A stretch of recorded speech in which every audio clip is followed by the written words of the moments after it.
It was an ordinary day at Alex's farm, until an old car with a trailer stopped at the gate. Out stepped a stranger with a shabby coat and a strange request. "I found him in the desert. His mother had no pulse. If I leave him, he'll die." In the man's arms lay a tiny, barely moving lion cub. Alex didn't believe it at first. How could there be a lion in their land? But the baby's eyes were alive, full of fear, pain, and some strange hope. Alex didn't know what to do. His sheepdogs, the older Sandra and young Blaze, approached cautiously without barking, as if they sensed that it was not a predator, but an abandoned child. He took the lion cub home. He put it in the basket by the stove where Sandra usually climbed in. She didn't resent it. On the contrary, she lay down next to him, nuzzling her nose into the side of the new inhabitant. Blaze, too, nestled at her feet. The three, so different, fell asleep together.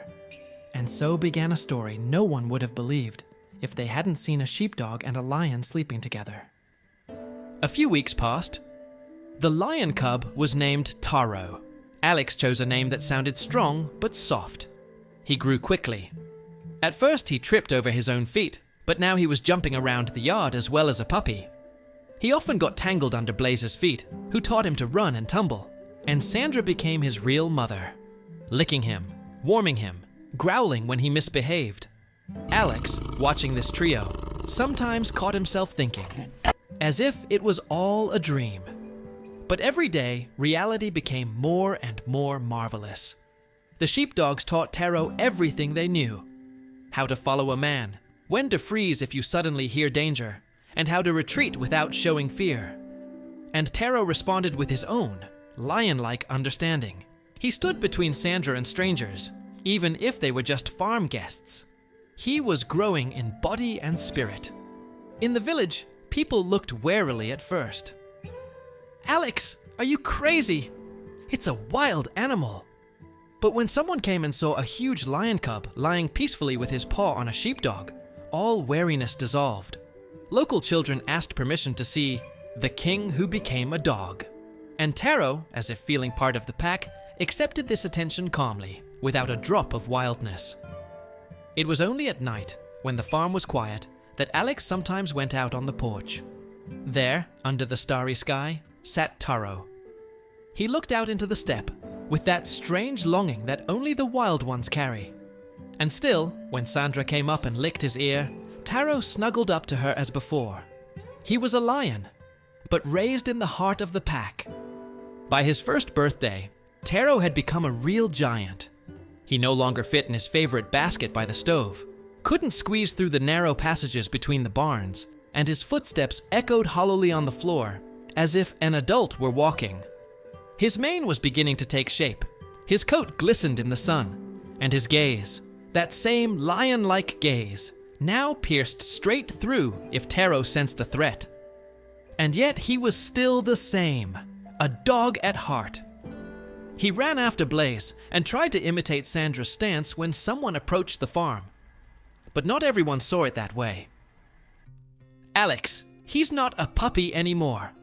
Soon he'll stop understanding that he's not the king of the savannah," said one of the neighbors, watching Taro walk alongside the sheepdogs. There were those who asked Alex to take him away. "What if he breaks loose one day? He's still a predator." Alex felt the pressure. He noticed the changes himself. When Taro played, he sometimes got carried away. His jumps knocked Blaze off his feet, and his growling during play began to sound too serious. Even Sandra became a little more cautious. One evening, he heard a crash in the yard. Taro, noticing a lynx behind the fence, jumped over it, scattering the boards. The sheepdogs rushed after him, but the lynx had already disappeared. Alex didn't know what was scarier, a wild cat near the farm, or the fact that Taro was now capable of breaking barriers he hadn't noticed before. That night, he sat with him on the porch for a long time. "You're still the same little guy. You've just gotten bigger. And now the world is afraid of you." Taro just nudged his shoulder quietly with his muzzle, as he did when he was a puppy, and closed his eyes. But Alex knew that everything was changing. and soon they would have to make the most difficult decision. When Taro jumped over the fence that night, the farm could no longer be the same for him. Alex didn't scold him then. He just silently removed the boards, ran his hand over the claw marks, and realized the boy had grown up. So much so that now his instincts were becoming dangerous. The next day, people from the village council came. One of them, in uniform, said sternly, "This is not a dog. This is a lion. If you want, fill out the paperwork and take him to the reserve. If you want, find somewhere else to take him. But he can't live here anymore." Alex listened with a stony face. He knew that if he released Taro into the wild, he would die. He didn't know how to hunt. He didn't know how to fear people. He knew only one thing: how to trust. And in the reserve, lions raised in the wild would tear him apart. That night, Alex left the farm with Taro and 2 sheepdogs. They made their way through the snow, climbing the mountains to find an old hunting cabin where Alex had once stayed with his father. The journey was long and difficult. Taro slowed down, not because he was tired, but because he sensed that this was a one-way trip. They arrived at dawn. The dilapidated house, forgotten by the world, stood at the edge of a thicket of fir trees. Snow covered the roof. The window was broken, but inside, memories kept it warm. Alex lit a fire. "While we're here, you're safe," he said, and hugged Taro around his powerful neck. There was a rustling in the forest.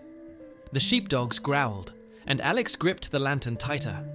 A massive creature emerged from the shadows. A bear. It stopped, staring directly at the lion.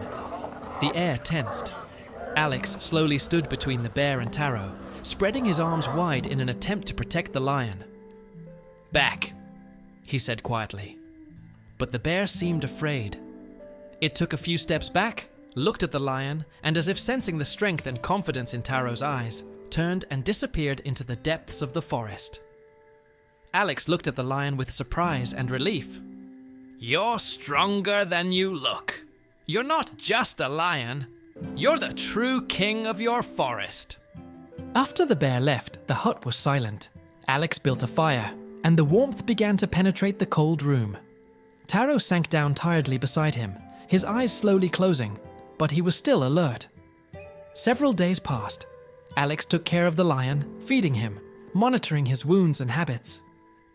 Taro was gradually getting used to the new place, to the sounds of the forest, to the smells that had been foreign to him before. The sheepdogs were always there for him, and together they became a true family. But deep in the forest, something was moving. The night sounds made Alex wonder. They were not alone in this wilderness.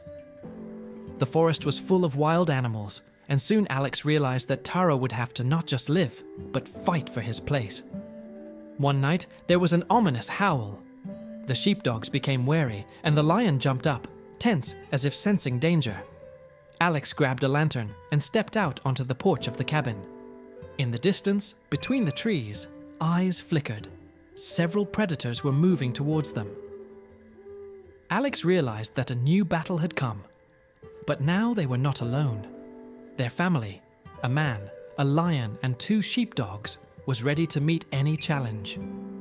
It was a tense few hours, filled with bickering and growling, but Alex, Taro, and the sheepdogs were able to defend their new home. The adult lion showed not only strength, but wisdom as he defended those who had become his family. Despite the danger, they stood together, man and wild animal, united by an unshakable bond. After the battle, the forest fell back into silence. Alex, tired but satisfied, looked at Taro, who now lay nearby, resting peacefully. The sheepdogs rested beside him, their breathing even and calm. This house in the deep woods had become not just a shelter, but a true symbol of trust and strength. A place where man and lion could find common ground despite all obstacles. Alex knew that there were still many challenges ahead, but now he was sure. Together, they could overcome everything.